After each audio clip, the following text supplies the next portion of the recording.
উপর কোনো লাঞ্ছনা সেটা আমরা মেনে নিব না ইনশাআল্লাহ। এবং ঢাকা বিশ্ববিদ্যালয় থেকে আমরা সেটা শুরু করতে চাই।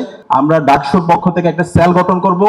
প্রত্যেকটা ডিপার্টমেন্টে আমাদের সেই সেলের সদস্যরা যাবে।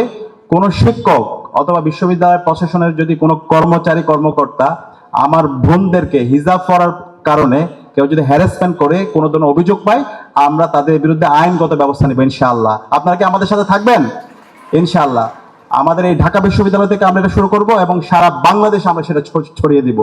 আমরা বলতে চাই, ডাকসুর সময় আমরা বলেছিলাম আমরা সবার জন্য একটা নিরাপদ ক্যাম্পাস গড়তে চাই।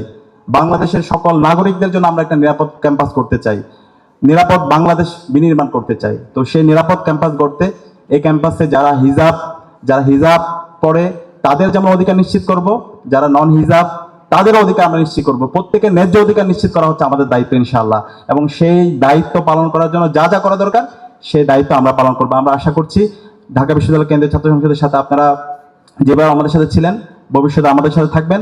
আপনাদেরকে সাথে নিয়ে আমরা সকল মানুষের ন্যায্য অধিকার, ইনসাফ ভিত্তিক একটি বাংলাদেশ, ইনসাফ ভিত্তিক একটি ক্যাম্পাস, একটি নিরাপদ ক্যাম্পাস বিনির্মাণ করব। আজকের আয়োজনে উপস্থিত হওয়ার জন্য সবাইকে ধন্যবাদ জানিয়ে আমি আমার কথা শেষ করি। আসসালামু আলাইকুম।